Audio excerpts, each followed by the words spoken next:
Namaskar. Even as we speak, Israel has launched a limited invasion of Lebanon. Tanks and many other equipment, such as aircraft, are flying on the southern banks of Lebanon. And there is a goal that Israel seems to have had.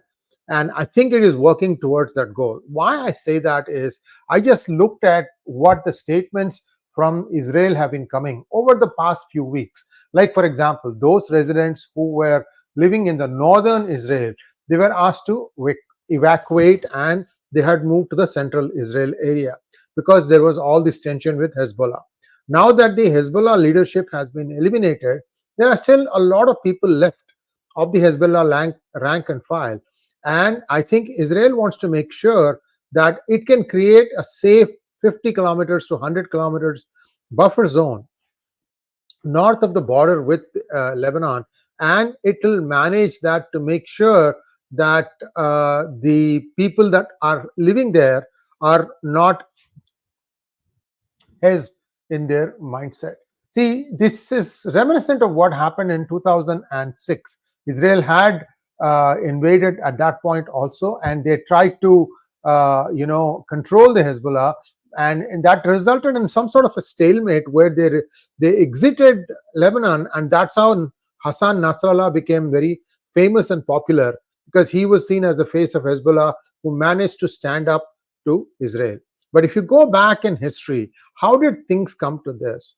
It's very, very interesting. You have to go back to 1948 when the Arab countries surrounding Israel told all the Palestinians who were there living in Israel to leave Israel because they said, we are going to come in, we are going to invade Israel, we are going to wipe them out, and then you can go back, the whole land will be yours. Hence the words, from river to the sea, Palestine will be free. Well, the 1948 war was fought. The Arab nations lost. Israel stood its ground. In fact, Israeli president or prime minister, I don't remember, Ben Gurion had actually urged all the Palestinians not to flee. Don't go. You are safe here. We'll make sure that you are safe here. You have as much rights to this land as we do.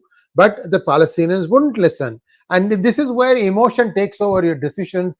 And then the Palestinians have still been searching for a place that they can call as theirs. Then what happened? Well, they scattered in and around Israel. The majority of them were in Jordan, and there the unrest started happening. And in fact, Arafat tried to overthrow the king Hussein of Jordan and lay claim to entire Jordan. And that's when, I've told you this before, in 1972, if I remember correctly, the Palestinians were driven out. At least all the noisemakers, troublemakers were driven out. Where did they all go? They went to Lebanon. And Lebanon, which was a Christian nation, slowly started changing. And this is all because of these people who came in from Jordan. And again, there's some Palestinians who left Israel thinking that Israel will be wiped clean.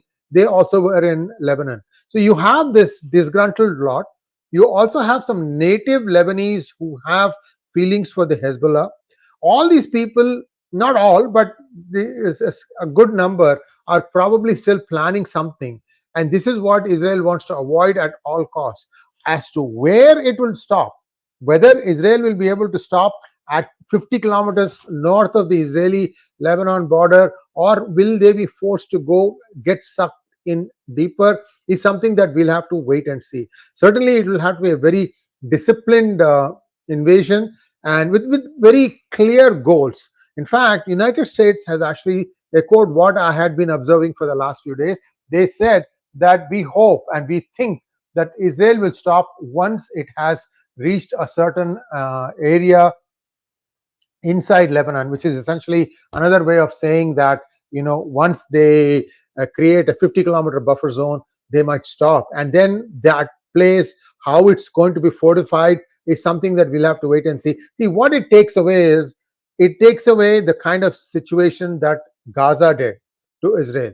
That is out. 50 kilometers you have to travel, you will be caught. Second thing, what happens is that the rockets will have to be launched from beyond that 50-kilometer zone. That means that you need to have really high powered and very accurate rocket. So Israel is essentially admitting that this menace is not going to go away, but at the same time, they want to make it harder for the people who might still be harboring ill intent from getting their objective. I think that's where things stand. We'll wait and see how this plays out. This is just a few hours early in the day to say by what where it's going to stop. And Houthis also have been snuffed out for now. We have to see if they'll come back. See, all these things depend upon what Iran is going to do, and to a larger extent on what China is going to do vis-a-vis Iran. Is it going to continue to support this, or is it going to say, look, my pockets are empty, you're on your own? Because the moment somebody does that, all right, at this point of time, US is probably not very well disposed towards Iran either, and Iran will not be able to get any help from US. In fact, the US expects Iran to jump into the fray, although Iran has said that we are not going to join Hezbollah in their fight against Israel. This was just a few hours ago. Their foreign minister has made this statement. So there is a certain amount of maturity in the way Iran is looking at the whole situation. My guess is that China has really started saying, I don't have any more resources to provide to you, because they are grappling with this possible radiation problem that happened because of the submarine accident in the Yangtze River. Somebody explained to me that the Yangtze River doesn't come to India, it flows into the sea at Shanghai. So again, this is a huge health hazard. We'll have to wait and see how that plays out. Even if, for example, fish and other things are being imported from China, what will happen to that? Are there going to be new testing methods? So on. You get the idea, right? Once there is radiation, that has to be very carefully handled. And we don't know. China is keeping a tight lid on the whole thing. All we know is from a few social media channels that a nuclear submarine has, in fact, drowned in the Yangtze River, also called as the Yellow River. So this is where things stand, and I don't see any questions from you. Maybe one question has come, and actually a couple of questions. Let me just go through these questions real quick. And viewers, please keep liking this video, because this is the first time that we are seeing the actual invasion take place. We have been telling you for the last few days that the ground is being prepared for an invasion. Only now we are seeing the actual invasion take place. When tanks move in, what does it mean? That means, in my opinion, road to road, gully to gully search to evacuate any elements that might be identified to the Hezbollah. This is exactly what they did in Gaza. Now Gaza is cleaned up, or so they think. So something similar is going to happen to the southern borders of Lebanon. They also think that much of the Hezbollah remaining elements will be all holed up there, and that's what they are going after. You see, there's one easy way to do this also, which is to, let's say 50 kilometers, right? Israel can jump to the 50 kilometers point and then start seeing who is trying to leave Lebanon, and start screening people there too. Israel is pretty good at this. They may be even knowing this already, so they know which ones of the Hezbollah outfit are also fleeing, and that could be there could be some other way to treat them. So this is where things stand now. Let me take a few questions from you all. Anthony Tibbings wants to know, has Israel raised the bar to the next level of Ghar mein ghus ke marenge?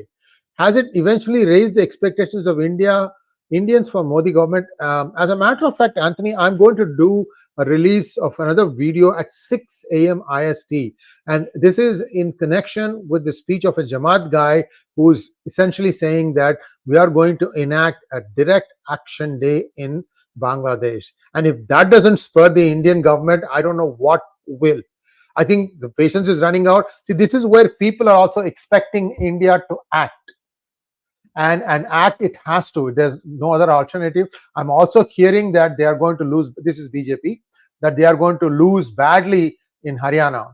And one way to kind of try and reverse your fortunes is to do some muscular action. We'll have to wait and see. This is the time to act. This is no more time for diplomacy. That train has left the station a long time ago. Rajkumar Markan wants to know, is Israel aiming for the end of conflict by 7th October? Rajkumar ji, your guess is as good as mine. These are never finished in the time frame that you expect them to be. The challenge for Israel, I think I've said this before also, is their tech center, the tech hub, Haifa, is very close to the northern border. So in order for them to fortify that, they need to have a buffer north of that, and that is the place where they'll concentrate first.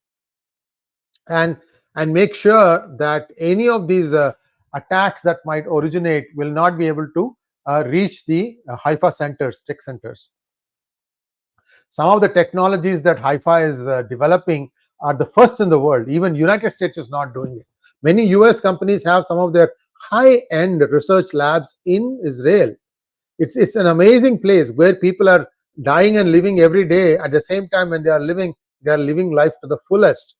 So that's where things stand. I'm sure there will be some developments in the days and weeks to come. We still don't have confirmation about the brother of Bashar Assad.